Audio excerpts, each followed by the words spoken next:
오늘 또 예배의 차례에 함께 해주신 부활학교 성도 여러분 반갑습니다. 환영합니다. 지금까지 우리가 여러 번 예배를 드리지만 오늘 정말 하나님을 만나는 귀한 시간 됐으면 좋겠습니다. 우리 신령과 진정으로 예배하는 시간 되시기를 바랍니다. 우리 고백의 기도를 진솔하게 드리면서 예배 시작합니다. 다 같이 기도합니다.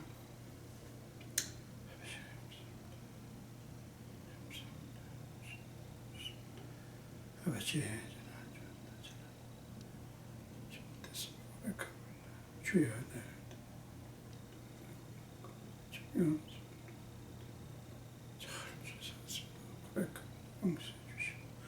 예수의 피로 적셔주시고 정결케 써주시고 맑게 써주시고 주님 참 찬답게 주옵소서.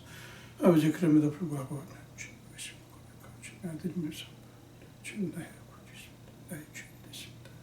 영광과 존귀 주 앞에 온전히 돌립니다.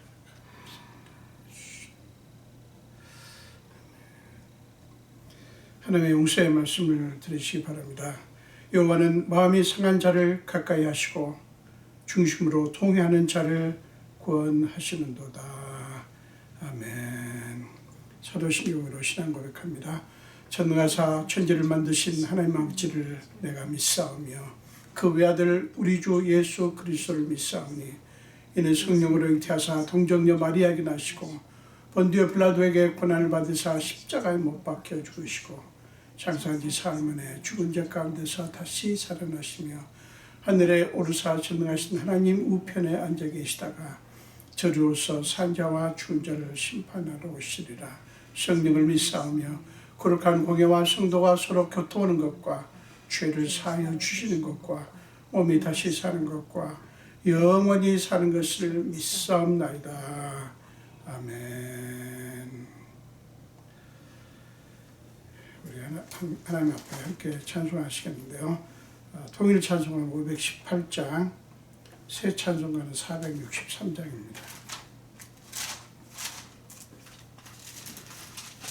통일 찬송은 518장, 새 찬송가는 463장입니다. 신자 되기 원합니다. 진심으로 우리 하나님 앞에 찬양하겠습니다. 신자 되기 원합니다. 진심으로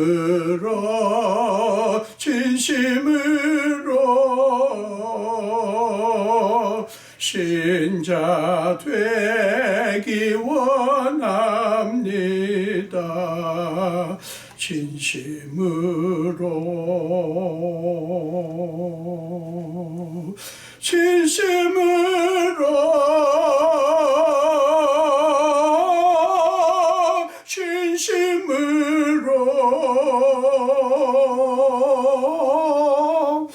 신자 되기 원합니다. 진심으로 사랑하기 원합니다. 진심으로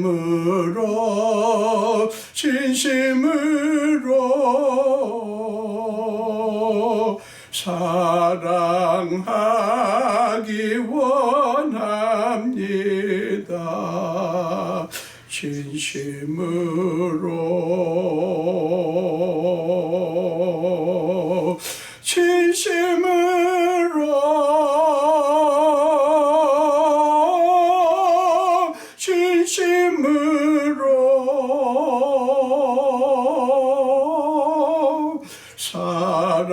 사랑하기 원합니다. 진심으로 거룩하기 원합니다. 진심으로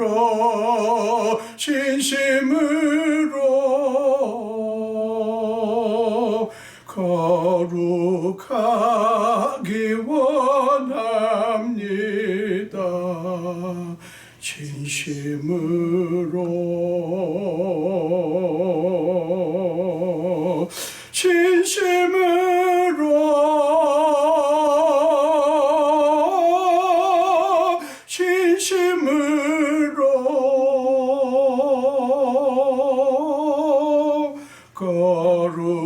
가기 원합니다.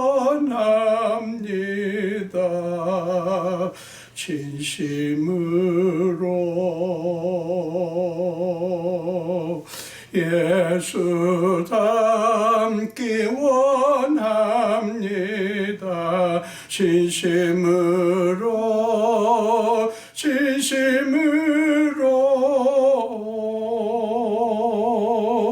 예수 닮기 원합니다. 진심으로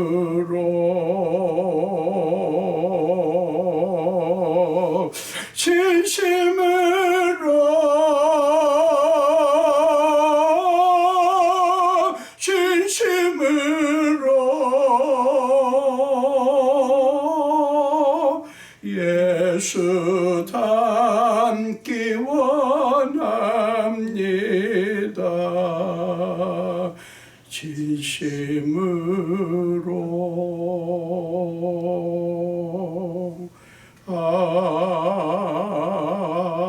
아멘. 네, 기도하겠습니다. 예수님 감사합니다. 오늘 또 우리에게 예배할 기회를 주신 주님, 예배의 자리로 부르신 주님을 찬양합니다. 이것 자체가 하나님이 주신 많은 어떤 복보다 귀한 축복인 것을 믿습니다. 아버지, 예배의 자리가 비록 우리가 각각 거하는 곳이고 전에처럼 주의 전에 다 함께 모이지는 못하지만 주님은 우리가 두세 사람의 주의 이름으로 모인 곳에 함께 하시겠다고 약속하시는 말씀을 믿고 우리가 있는 자리에 주님이 임재해 주시고 우리 예배 가운데 함께 하실 것을 믿습니다. 아버지여, 우리에게 임하셔서 우리를 만져주시고 우리 속에 주님 보시기 합당치 않은 것들을 다 제하시며 우리의 속사람을 새롭게 하시고, 그래서 오늘 드리는 이 예배가 주님 앞에 신령과 진정으로 드리는 산 제사가 되게 하여 주시옵소서. 아버지, 우리는 전 세계적으로 확산되어 있는 이 코로나19 바이러스로 인하여 엄청난 고통 가운데 있습니다. 아버지, 하나님께서 저희를 불쌍히 여기사 이 코로나 바이러스가 속히 확산을 멈추게 하시고 속히 치료제 혹은 백신이 나올 수 있도록 역사하여 주시옵소서. 주님, 고통 중에 있는 많은 분들을 이 시간도 찾아가 주시고 만져주시고 특별히 병상에 있는 분들을 주님께서 치료하시며 이미 사랑하는 분들을 먼저 보내신 가족들을 위로하시고 평강을 더하여 주시옵소서. 여러 가지로 혼란한 가운데 있습니다. 불확실한 가운데 있습니다. 언제 이 문제가 끝이 날지 알 수 없는 답답한 상황 속에 있지만 우리는 그 상황 바라보지 않고 모든 것 되시며 역사를 주관하시며 역사의 주인 되신 주님을 믿습니다. 주님을 바라봅니다. 아버지, 오늘 또 부족한 종의 또 말씀을 들고 섭니다. 하나님께서 친히 부족한 종의 입술을 사용하셔서 주님이 말씀하여 주시옵소서. 감사드리옵고 주께 맡기오며 예수 이름으로 기도합니다. 아멘. 우리 함께 나누실 본문 말씀은 사도행전 11장입니다.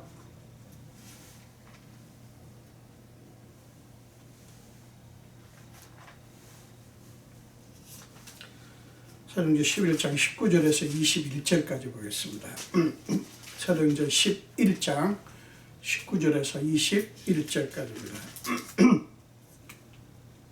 그때 스데반의 일로 일어난 환난으로 말미암아 흩어진 자들이 베니게와 구브로와 안디옥까지 이르러 유대인에게만 말씀을 전하는데 그 중에 구브로와 구레네 몇 사람이 안디옥에 이르러 헬라인에게도 말하여 주 예수를 전파하니 주의 손이 그들과 함께 하심에 수많은 사람들이 믿고 주께 돌아오더라.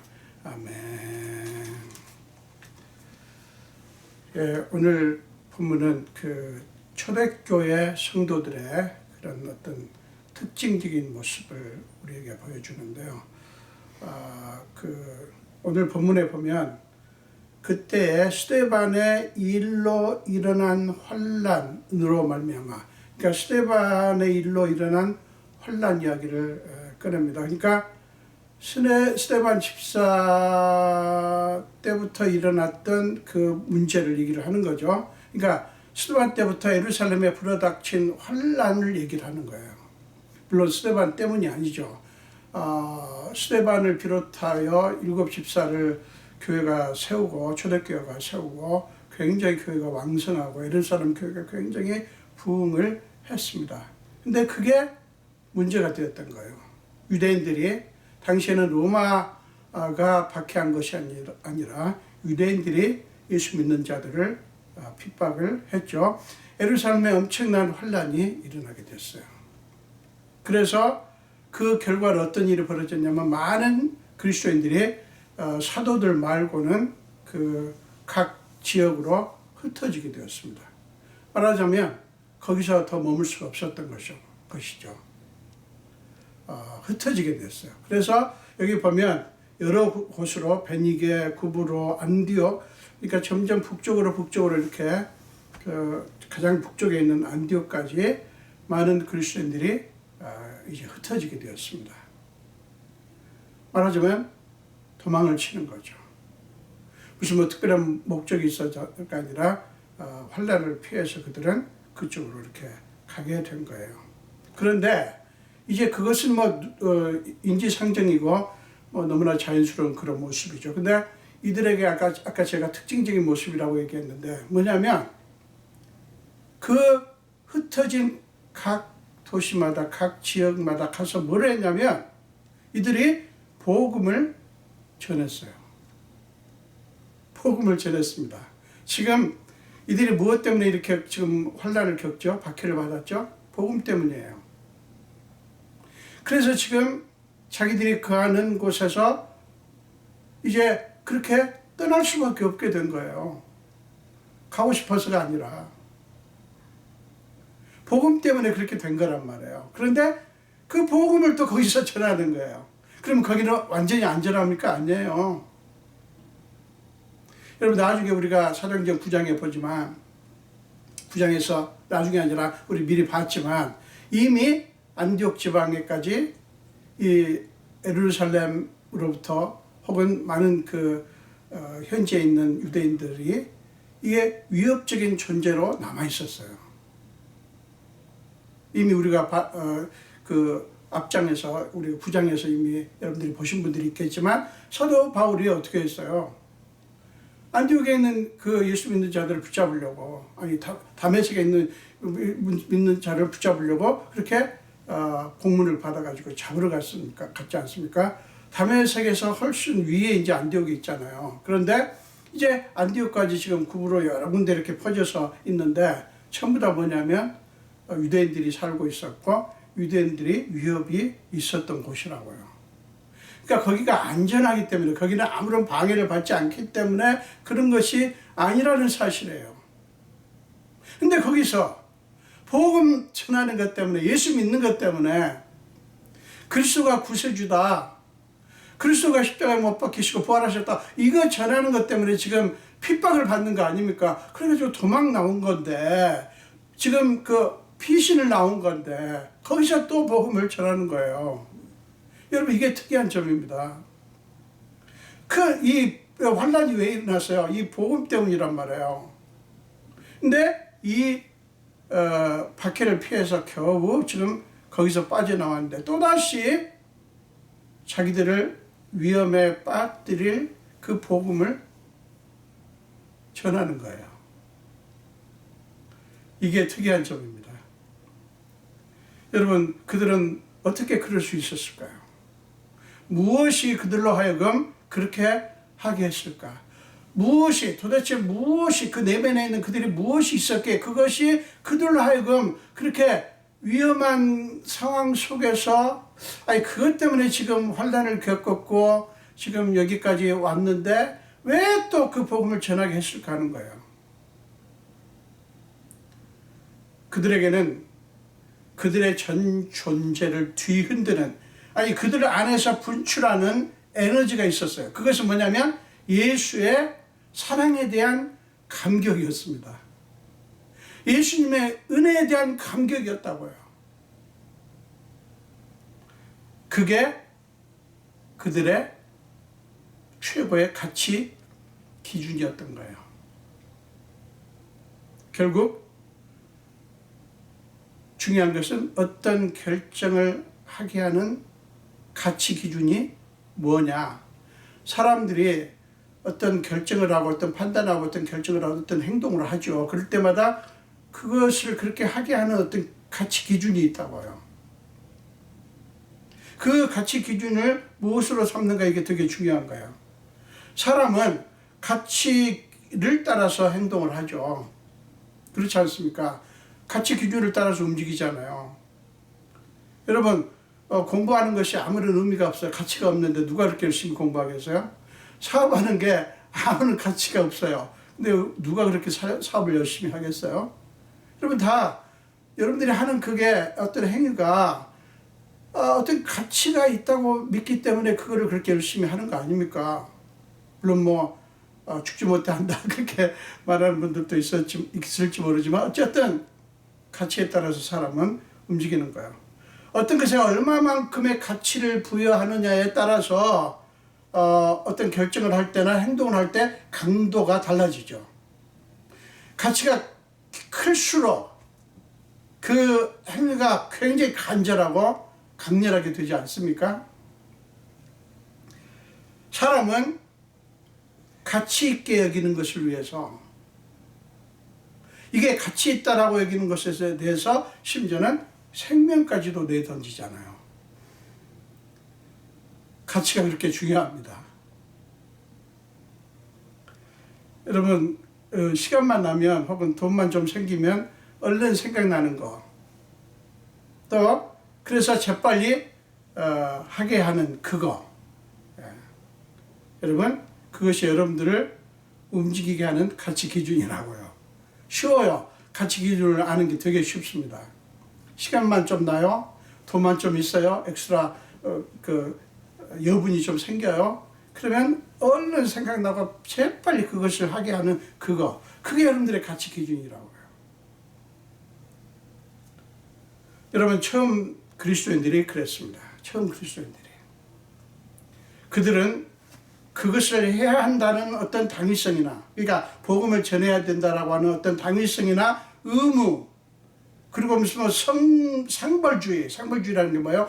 열심히 전하면 상을 주고 그렇지 않으면 벌을 준다. 상벌주의. 그 다음에 성과주의 때문이 아니라, 그것 때문이 아니라 주께서 하신 놀라운 은혜에 대한, 주님께서 베푸신 놀라운 은혜에 대한 감격 때문에 그렇게 예수의 이야기를 위험한 상황 속에서도 하게 된 거예요. 위협을 압도하는 하나님의 나라의 가치가 그들을 붙들어 주었기 때문에, 그들이 바로 위험으로 여기지 않을 만큼 하나님 나라의 가치가 더 소중했기 때문에 그들은 그 가치에 의해서 움직였다 하는 거예요. 의무감이 아니에요.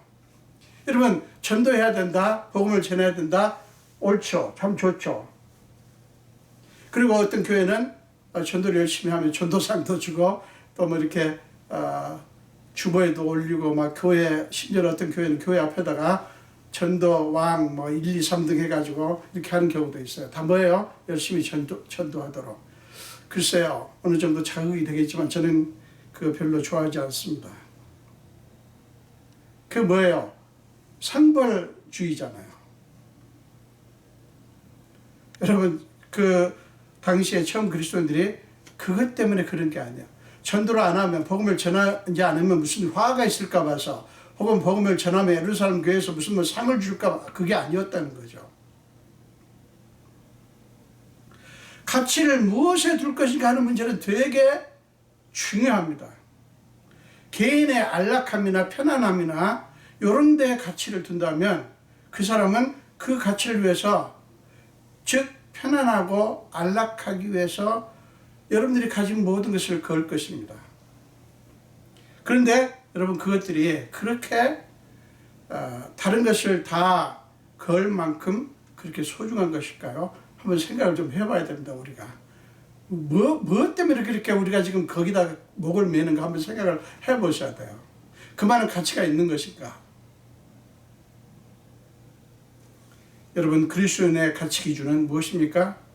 하나님의 영광입니다. 너무 들으셔서 진부하죠?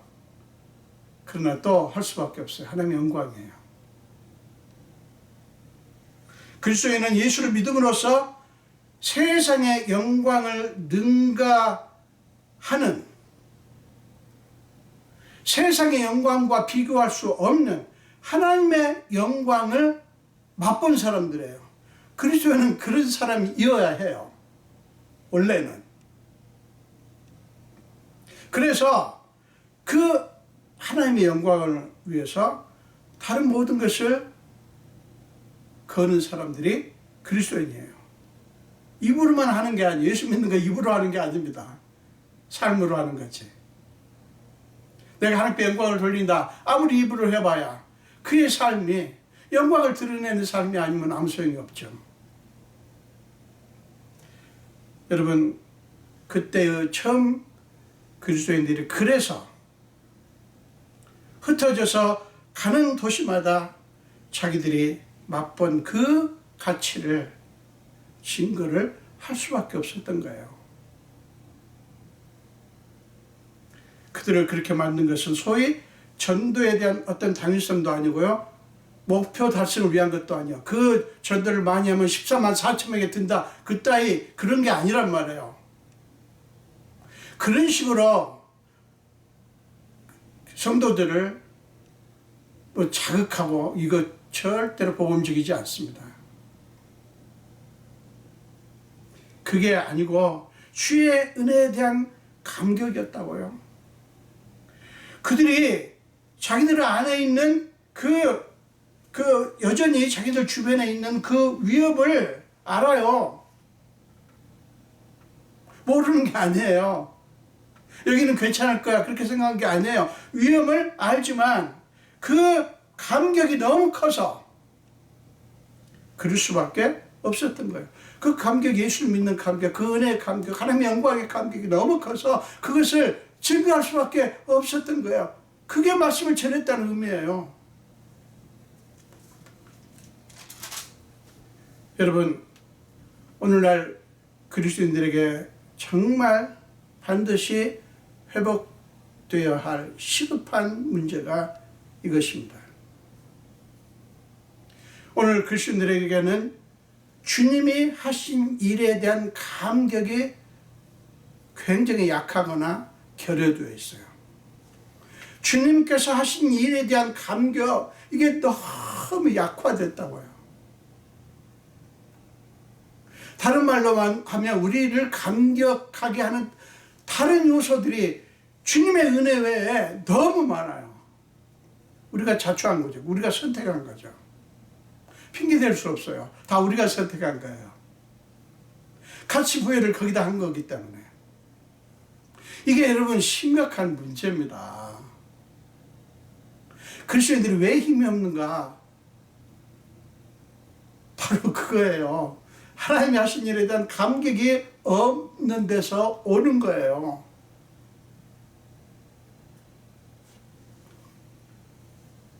나의 행불행을 내가 행복하냐 불행하냐 하는 것을 자꾸만 바깥 상황에서 찾게 되는 이유가 뭔지 아세요? 바로 가치 기준이 거기에 있기 때문에. 하나님의 은혜가 아니고 세상 것에 있기 때문에 내가 이거 있어야 저거 있어야 행복하고 없으면 불행하다 이렇게 생각하고, 그래서 그걸 자꾸 찾게 되는 거예요. 그래서 상황이 바뀌기를 고대하죠. 그 상황이 바뀌기를 안타까워하고 안 바뀐다고 속상해하고 분노하고 원망을 쏟아내는 그런 인생을 낭비하는 삶을 사는 사람들이 얼마나 많은지 몰라요. 예수 안 믿는 사람들이야 그렇다 쳐도 예수 믿는 사람들조차도 그런다는 것입니다. 여러분, 이것은요 하나님의 자녀의 삶의 모습이 절대 아닙니다. 하나님의 자녀의 삶이 아니에요. 12절에 보니까 많은 사람들이 예수를 믿고 구원을 받았다. 믿는 자들이 여기 보니까 죽게 돌아오는 자가 많더라. 이렇게 본문은 12절 말씀을 하고 있어요. 물론 주님이 도우셨죠. 근데 여기서 우리가 생각해 봐야 될 것이 있어요. 그들의 말의 내용 때문이었을까요? 아니에요. 그들의 모습에서 복음의 능력이 그들에게 전해진 거예요. 그 사람들한테. 예수를 믿고 구원받으라는 하는 말만 듣고 사람들이 믿게 될까요? 아닙니다. 예수 안 믿으면 지옥 간다고 겁을 준다고 믿게 될까요? 그것도 아닙니다. 물론 어느 정도 효과는 있을 수 있겠지만 그건 좋은 방법이 아니에요. 여러분, 그게 아니라 믿음의 아름다움이 전해져야 합니다. 우리에게서 그게 나타나야 믿음의 아름다움이, 믿는 게 이렇게 아름답고 이렇게 영광스럽고 이렇게 소중하고 이렇게 귀하다고 하는 것이 자연스럽게 전해져야 하는 거예요. 우리에게서 그게 나타나야, 그래야 사람들이 우리를 보고 뭔가 마음이 움직일 거 아니에요. 은혜에, 하나님의 은혜에 감격하는 모습에서만 그 은혜의 아름다움이, 믿음의 아름다움이 자연스럽게 발산이 되게 되어 있어요. 여러분, 사도행전 16장의 그 한 예를 우리가 볼 수가 있죠. 사도행전 16장 22절 이하에 보면, 34절까지 보면 바울과 실라가 복음을 전하다가 이제 억울하게 소송을 당해가지고요. 이제 뭐 어떻게 변명도 못하고 아주 숱하게 얻어 터지고 얻어맞고 감옥에 갇히게 되었죠.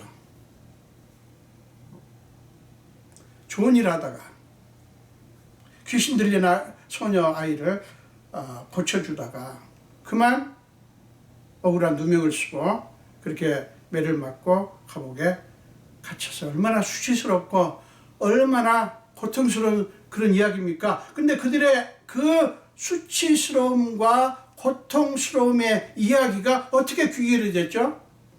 어떻게 끝이 났습니까? 간수와 온 가족이 예수를 믿고 구원을 받았어요. 그리고 성경에 보면 그 가정에 기쁨이 충만했더라. 여러분, 이 가정은 하마터면 통곡과 슬픔의 시간을 맞았을 거예요. 만약에 지금 이 자초지종을 말씀을 좀 드려야 되겠네요. 만약에 바울과 실라가 그리고 다른 죄수들이 다 도망쳤어요. 어떤 일이 벌어졌죠? 감옥에서 있을 때 25절에 보면, 사도행전 16장 25절에 보면 바울과 실라가 한밤중에 하나님을 찬미하고 기도했다고 했어요. 기도하며 사람을 찬미했어요. 다른 죄수들이 듣더라, 이런 표현이 나옵니다. 근데 곧바로 어떤 일이 벌어졌어요. 지진이 나가지고 막 그냥 옥터가 흔들리고 옥문이 열리고 다 그렇게 됐어요. 나중에 간수가 이게 큰일 났구나, 이제 죄수들이 다 도망쳤구나, 그렇게 생각을 하고 자결을 하려고 할 때 바울이 뭐라고 합니까? 우리가 다 여기 있다, 그렇게 하지 마라, 우리가 다 여기 있다, 이렇게 말을 했지 않습니까? 자, 그 모습을 보고 간수가 어떻게 했어요? 놀래가지고요. 무서워서 놀래요. 너무 감동을 한 거 아닙니까? 너무 감동을 해가지고 어떻게 합니까? 납작 엎드려가지고, 선생들이요, 내가 어떻게 해야 구원을 받겠냐, 이렇게 말을 합니다. 내가 어떻게 해야 구원을 받겠냐. 여러분, 바울이 예수를 믿으라고 막 강권을 했어요? 아니에요. 간수가 스스로 내가 어떻게 해야 구원을 받겠냐라고 얘기를 한 거예요. 바울은 그에게 주 예수를 믿어라, 그리하면 너와 내 집이 구원을 받으리라. 그리고 그 밤에 슬픔과 통곡 대신에 그 가정에 복음의 역사가 일어났고, 그리고 온 가족이 기뻐하며 음식을 먹는 장면이 나옵니다. 얼마나 아름다운 모습인지 몰라요. 여기 보면 그와 온 집안이 하나님을 믿음으로 크게 기뻐하니라. 사도행전 16장 34절에 나옵니다. 크게 기뻐하니라. 여러분, 이게 우리 예수 믿는 사람들을 통해서 일어날 수 있는 사건이고요. 또 예수 믿는 사람들로 인해서 이 세상에 일어나야 할 사건이라고요. 우리가 예수를 믿는 이유가 거기에 있다고요. 그들에게 예수를 믿으라고 하는 말 때문이 아니라 바로 바울과 실라가 보여준 믿음의 아름다움. 여러분, 바울과 실라가 뭐가 무서워서 그렇게 했어요? 무슨 해야 된다고 하는 당위성의 목표 달성이에요? 아니에요. 그들의 가치는 뭐였습니까?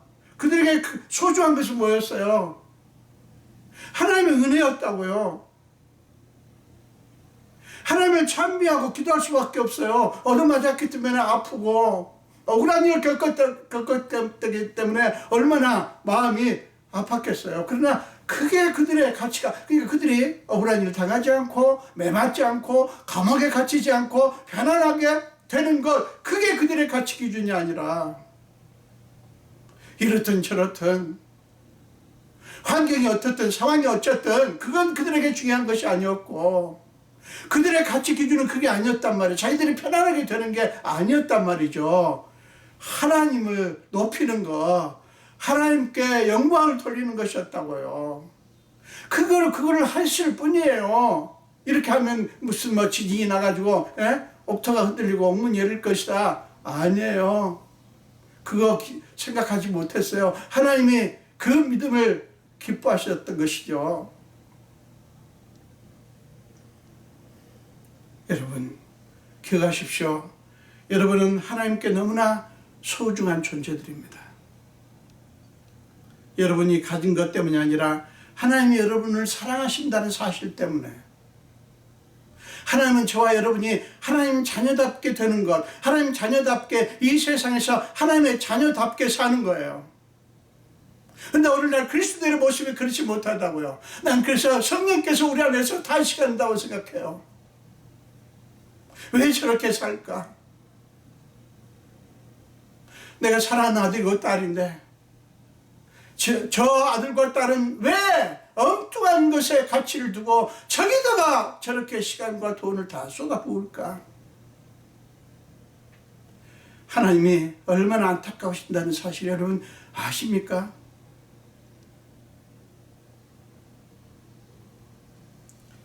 이 세상에서 얻을 수 없고 절대로 얻을 수 없는, 받을 수 없는 놀라운 것을 우리에게 주시길 원하셔요.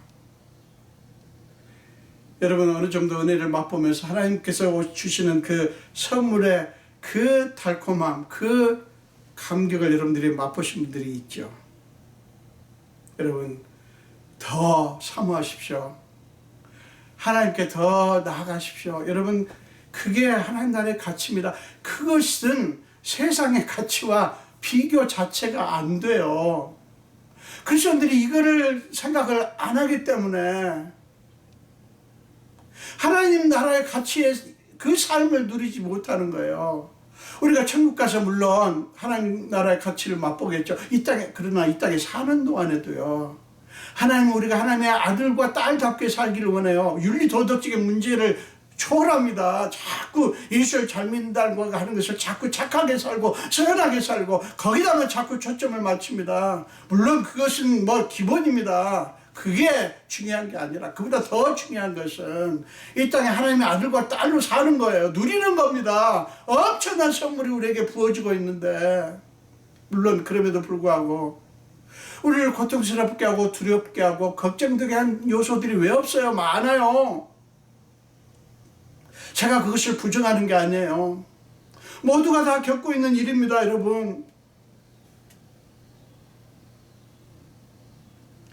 그 가치를 외면하고, 그 하나님 나라의 가치를 외면하고 계속 세상 가치를 고대하면서 불평하고 원망하고 탓하며 세월을 보낸다면 그런 모습을 보고 누가 예수를 믿고 싶겠냐고요. 여러분에게서 믿음의 아름다움, 은혜의 아름다움이 보이질 않는데, 아니 누군가를 예수 믿게 하기 위한 것도 물론 있지만, 여러분 우리가 그 가치를 누리면서 살면 우리 안에서 그 믿음의 아름다움이 막 쏟아져 나와요. 사람들이 그걸 보면서 여러분들에게 와서 당신의 그 기쁨에, 당신의 그 감격의 그 행복의 비결은 뭡니까? 물을 수 있다면 얼마나 좋을까요? 저는요, 제가 지금까지 살아오면서 원망하고 불평하고 탓하고 신세한탄하고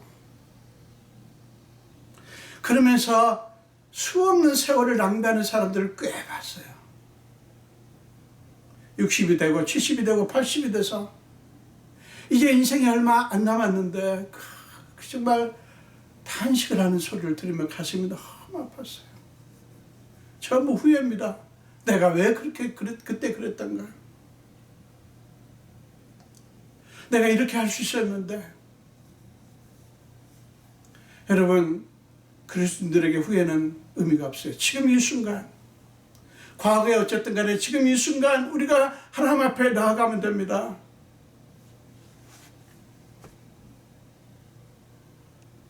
사랑 여러분, 우리가 할 일은 다른 거 아니에요. 잠잠히 하나님이 하신 일들을 자꾸 생각하기 시작하는 거예요. 성경에 얼마나 많은 기록들이 있습니까? 얼마나 많은 이야기들이 있습니까? 왜 우리가 성경을 읽어야 됩니까? 여러분, 하나님 하신 일이 거기에 엄청나게 드러나지 않습니까?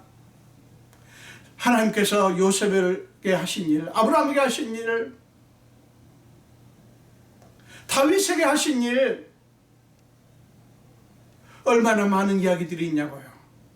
그 이야기 속에서 하나님의 은혜가 얼마나 깊게 그리고 진솔하게 드러나 있습니까? 이걸 자꾸 생각하는 겁니다.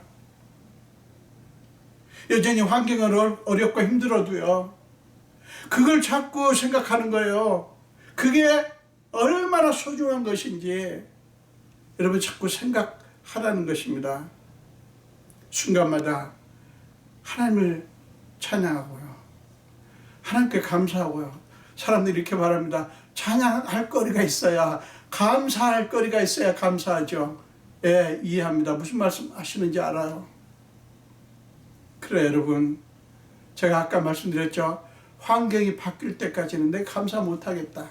상황이 내가 원하는 대로 되기까지는 나는 하나님께 감사 찬양 못하겠다. 그렇게 하시지 마시라고요. 여러분, 환경은 언제나 흔들립니다. 제가 지난주에도 말씀드렸지만 상황은 절대로 믿을 바가 못 돼요. 여러분, 좋은 상황이 되시기를 바랍니다. 저도 그렇고요, 여러분에게도 원하시는 좋은 상황들이 많이 펼쳐지기를 바랍니다. 그러나 상황이 여러분을 행복하게 하는 게 아니에요.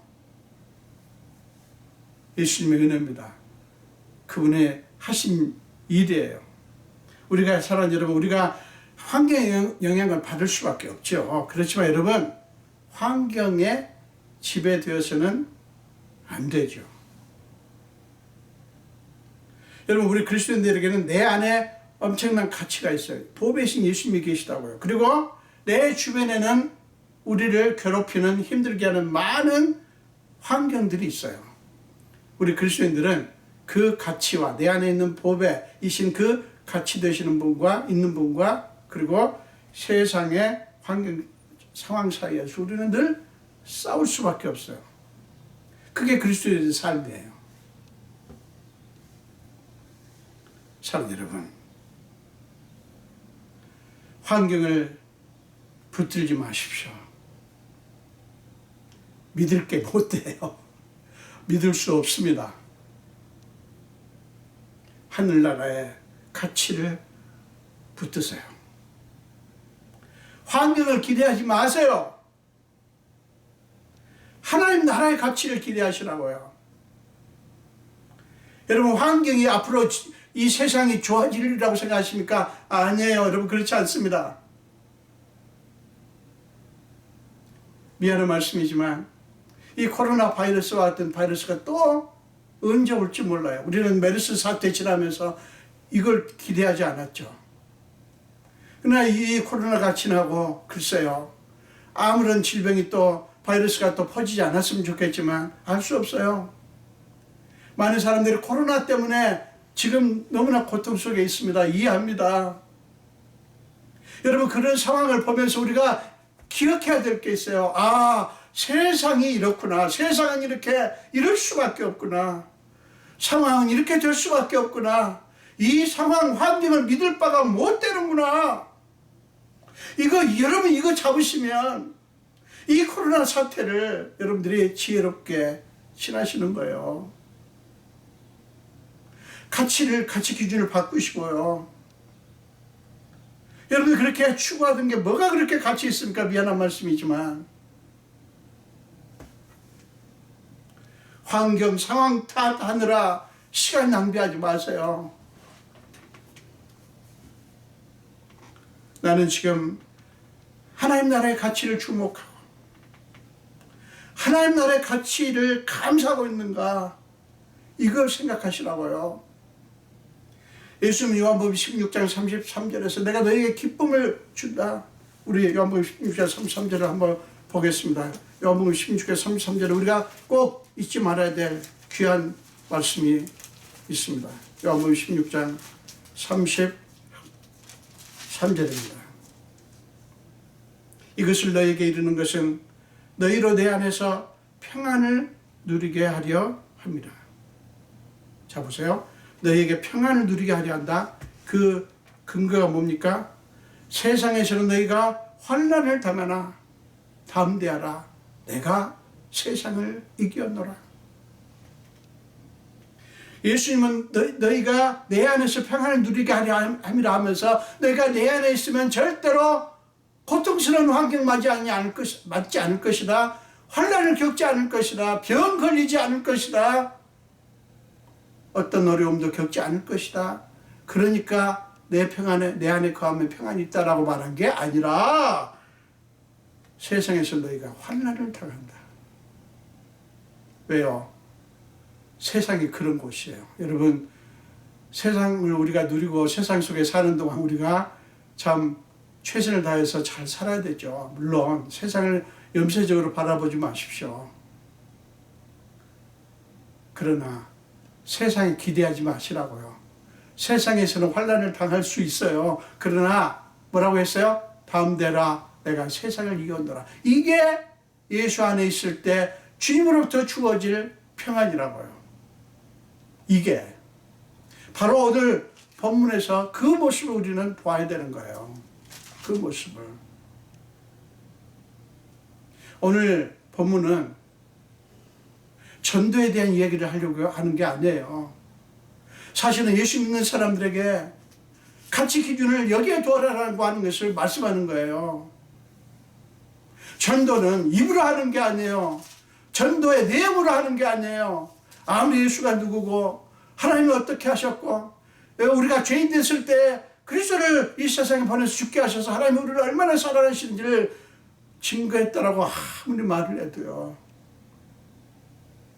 우리에게 사람의 하나님을 믿는 그 믿음의 아름다움이 나가지 않으면 누가 따라오겠어요? 누가 믿겠어요? 전도를 말하는 게 아니라 가치 기준을 하나님 나의 가치에 두어라. 처음 그리스도인들, 초대교회 그리스도인들이 그랬다는 거예요.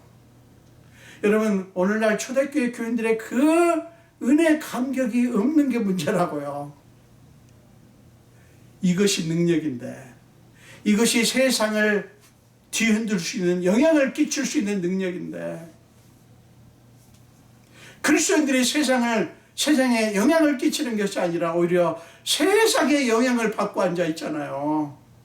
얼마나 통탄할 일인지 몰라요. 여러분, 요한계시록에 보면, 요한계시록 5장에 보면, 여러분 요한계시록 한번 찾아보겠습니다. 이런 말씀이 나와요. 저는 그게 우리 그리스도인들의 날마다의 삶이어야 된다, 이렇게 생각을 합니다.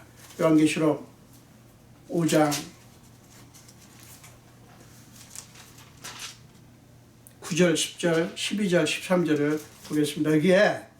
여기서 5장에 네 생명체가 생물이 나오고, 여기 보면 요한계시록 5장 보면 여기 그 어린 양이 이제 그 생명체를 가지고 있는데, 거기에 이제 네 생물이 나오고 등장하고요. 24장로들이 등장합니다. 그들이 그 어린 양 앞에 엎드려서 노래를 하는 장면이 9절, 10절, 그리고 12절, 13절에 나오는 거예요. 자, 9절, 10절, 12절, 13절 읽겠습니다. 그들이 새 노래를 불러 이르되 두루마리를 가지시고 그 임봉을 떼기에 합당하시도다. 일찍이 죽임을 당하사 각 족속과 방언과 백성과 나라 가운데서 사람들을 피로 사서 하나님께 드리시고 그들로 우리 하나님 앞에서 나라와 제사장들을 삼으셨으니 그들이 땅에서 왕노릇 하리로다. 12절 13절입니다. 큰 음성으로 이르되 죽음을 당하신 어린 양은 능력과 부와 지혜와 힘과 존귀와 영광과 찬송을 받으시기에 합당하도다. 내가 또 들으니 13절 보좌에 앉으신 이와 어린 양에게 찬송과 존귀와 영광과 권능을 세세토록 돌릴지어다. 여러분, 내 생물과 24장로들이 어린 양 예수 그리스도 앞에서 이렇게 찬양을 하는 거예요. 여러분, 물론 하나님 나라에서 그 일이 이루어질 것이지만 우리가 이 땅에 사는 동안도 내 생물 그리고 24장로처럼 우리 환경이 어찌되든 우리 상황이 어찌되든 그것에 자꾸 연연할 것이 아니라 우리를 위해서 그 놀라운 일을 하신 피로 우리를 사셨다고요. 제사장 삼으셨다고요. 왕같은 제사장으로 삼으셨어요. 그의 백성으로 삼으셨어요. 여러분, 이것보다 소중하고 이것보다 감격스러운 것 없습니다. 여러분, 그 하나님을 노래하자고요. 찬양하자고요. 사도 바울과 실라가 감옥에서 그렇게 했듯이 여러분의 삶이, 여러분이 있는 상황이 어떻고 여러분의 지금 상황이 어떻게 돼 있든 여러분을 둘러싼 지금 환경이 어쨌든 관계없이 그 하나님, 그 예수 그리스도 은혜를 마음껏 찬미하시는 여러분 되시기 바랍니다. 그때 하나님의 역사가 일어납니다. 여러분, 지금 우리가 힘든 시간을 지나고 있지만 여러분, 하나님께서 언젠가 그것을 멈추게 하실 겁니다. 하나님께서 우리의 주인 되시고 하나님께서 우리의 생명을 책임지고 계시다는 사실, 이것보다 위로가 없어요. 불안해하지 마세요. 여러분, 어렵지만 그거 바라보면, 정황 바라보면, 환경 바라보면 불안해요. 여러분, 만약에 초대교회 교인들이, 그리스도인들이 여기저기 흩어져서 만약에 그들에게 지금 위협적인 그런 상황에 연연했다면 불안해서 어떻게 살았겠어요? 꼭꼭 숨어가지고 꼼짝달싹 안 했겠죠. 무슨 복음을 전하며 무슨 예수님 얘기를 했겠냐고요. 여러분, 코로나 어렵습니다. 그리고 여러분의 상황이 어려운가 합니다. 여러분, 그거 두려워하지 마세요. 조심해야 됩니다. 물론 하나님 찬양하시고 감사하시고 그 하나님을 높이십시오. 세세 영원토록 영광이 있을지어다. 그 예수 그리스도의 그 은혜, 이거를 마음껏 기뻐하시는 저와 여러분 되시기를 간절히 축원드립니다. 기도하겠습니다. 예수님, 감사합니다. 오늘도 생명 주시고 주의 전으로 각각 있는 곳으로 부르신 주님을 찬양합니다. 하나님, 우리에게 주님께서 베푸신 은혜가 너무 큽니다. 그러나 우리는 예수를 믿고 분명히 믿지만 우리의 삶이 정말 능력이 없고 기쁨이 없고 감사가 없고 평안이 없고 늘 원망과 짜증과 불만과 탓함이 있음을 고백합니다. 아버지, 우리가 하나님의 아들이고 딸인데 어쩌면 그렇게 우리는 하나님의 아들과 딸답지 못한 모습만 있는지 모르겠습니다. 불쌍히 여기시고 우리를 일으켜 주시옵소서. 우리가 그 하나님의 나라의 가치 주님께서 우리 위해서 해놓으신 그 어마어마한 일들을 생각하고 그것을 상기하고 그것을 선포하고 노래함으로써 우리의 삶에 놀라운 그 초대교회 그리스도인들의 그 능력, 그 감격이 회복되게 하여 주시옵소서. 감사드렸고 예수 이름으로 기도합니다. 아멘.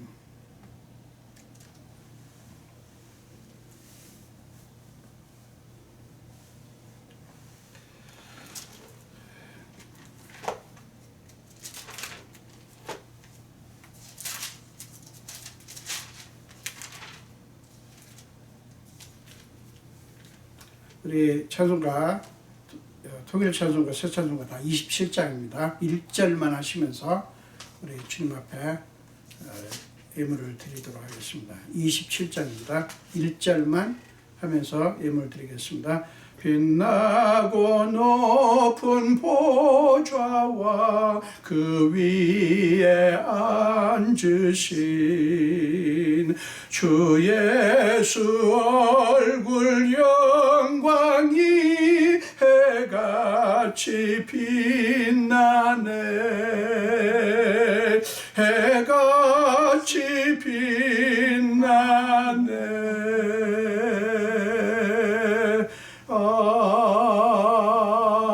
아멘. 기도하겠습니다. 예수님 감사합니다. 우리가 있는 각 처소에서 혹은 성전에서 예배하면서 주님 앞에 귀한 예물을 드립니다.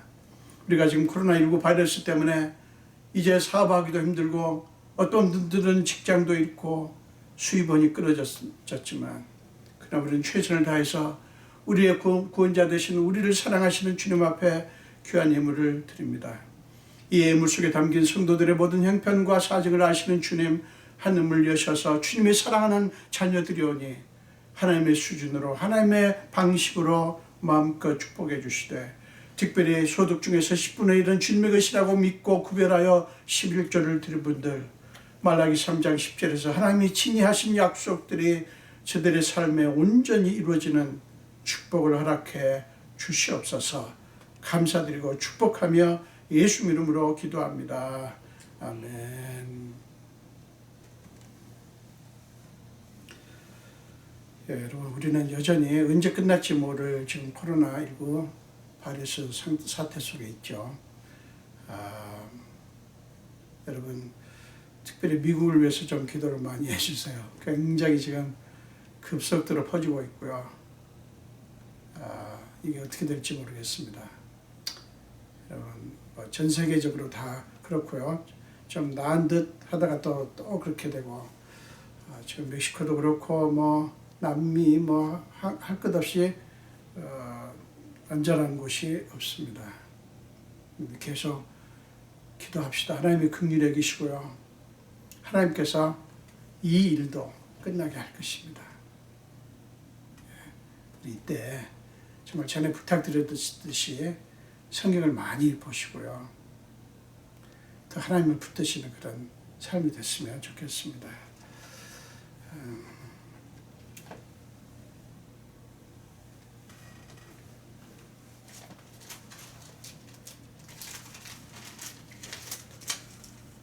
우리 함께 마지막 찬송하겠습니다. 통일 찬송은 490장이고요. 새 찬송은 433장입니다. 통일 찬송은 490장, 그리고 새 찬송은 433장입니다. 함께 찬양하겠습니다. 귀하신 주여 날 붙드사 주께로 날마다 더 가까이 저 하늘 나라 나 올라가 구주의 품 안에 늘 안기여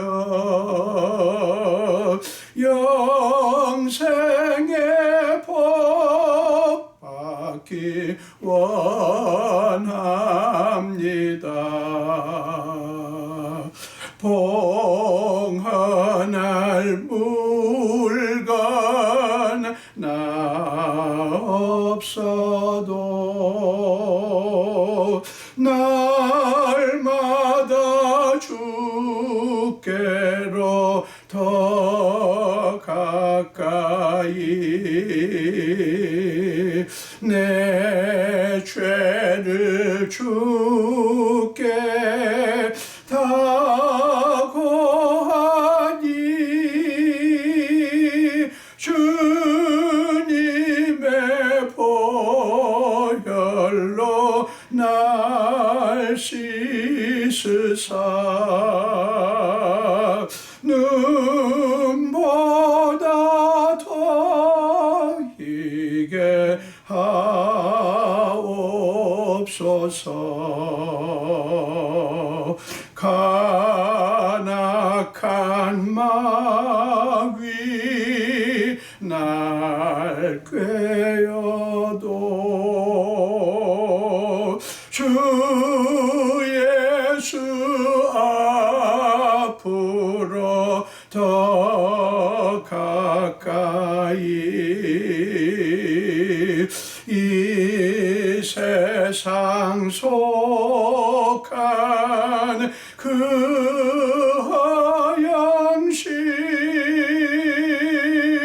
또 주한 생각을 다 버리니 정결한 마음 내게 늘 주소서. 이 세상 내가 살 동안에 주께로 날마다 더 가까이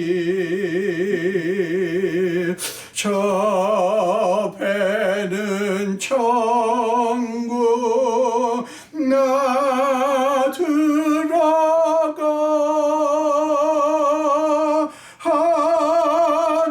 한없는 복락을 다 얻도록 풍성한 은혜를 주옵소서.